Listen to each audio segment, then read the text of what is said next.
In this video, what we're going to do is build upon our 2D engine here. And what we're going to do is put in some collision detection, because that is something that we're going to want to use. So yeah, games, a lot of collision detection going on there. So let's pop back over to our 2D engine here and add some collision detection functions. So one thing that we might want to do is determine if a point is inside a rectangle. So imagine that we've got a projectile that's 1 pixel. Maybe we want to be able to see if that pixel is inside a particular rectangle. So that's easy to do. Let's make a function called point. I'll just use PT in point in rectangle, right? Okay, now, what does this thing need for parameters? Well, it needs a point, right? Let's call it the X and the Y for the point. And we need a rectangle. Let's say, now how are we going to specify our rectangle here? Well, this is where it gets interesting, right? What if maybe we want to have more than one point in rect?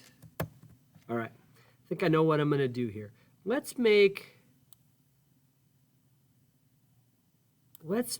go up to our object here and let's give it a property called W for width. And I'm going to put in a note here, pixels wide. And then let's put in a height here for pixels tall. There we go. And we'll default them to 8. But of course, we could always change that. You could make a new object, and if it's a 16 by 16 object, we could use that later. So now for my point in rectangle function, for the third parameter, actually, I could use this point in rect, or I could call this point in object. That would be another good thing to do. So let's say this function returns true or false, indicating whether xy is inside the object. Perfect. All right, save it.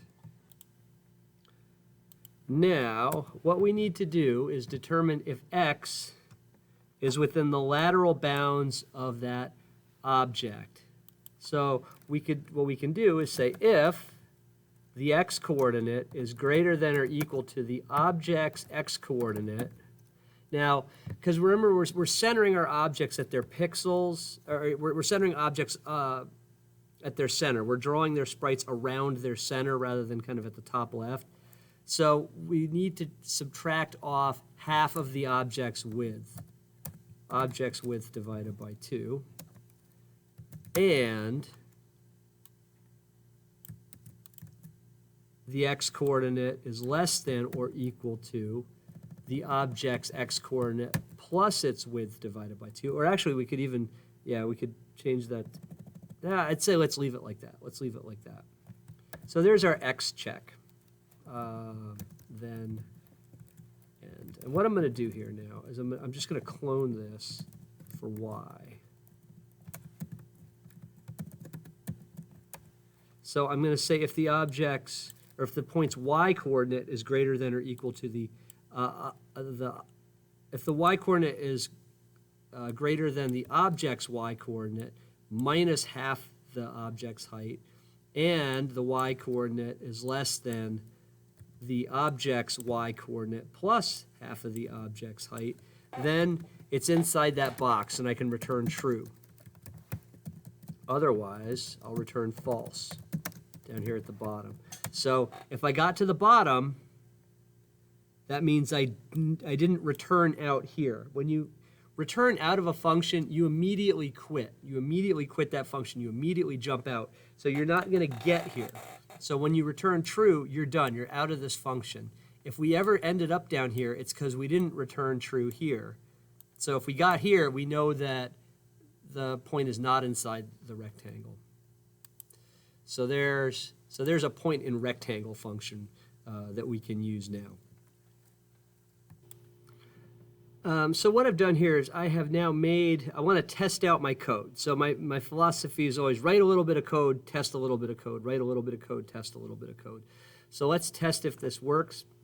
What I've done is I've made a new project called hit test. There it is. And then let me, just so we can see what's going on here, I'm going to make a sprite.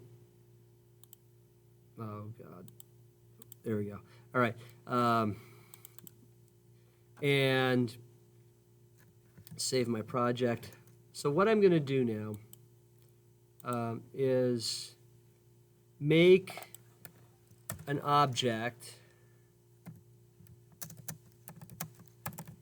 new object, and no, that's not, that was new object, right? I'm going to use my 2D library to make myself a new object, and I'm going to make it at 63, 63, and what I give it a sprite, which was 1, and a direction and a speed.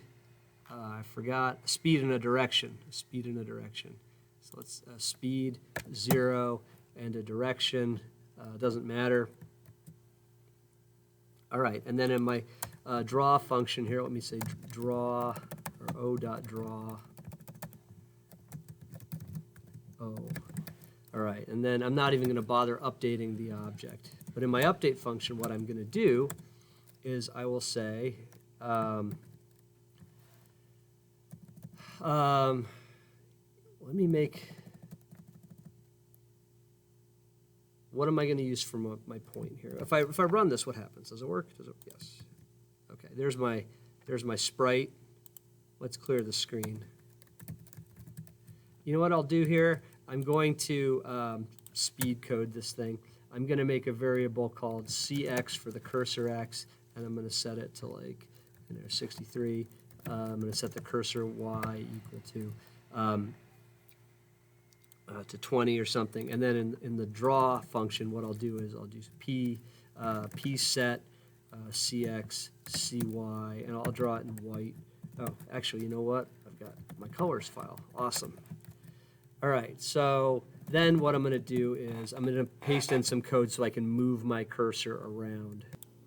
Okay, so I speed coded some stuff there. I put in some code that, now up at the top I have a file called buttons where I define up, down, left, and right. And now I'm saying, okay, if the button is up or down, move the cursor up or down. CY is my cursor Y. If my left or right buttons are pushed, move my cursor left or right. So now I can drive this little thing around the screen. Whee! All right. Yoink. All right. Now what I want to do in my update function, well, actually, let me go back to my code here. I'm going to add a sound effect.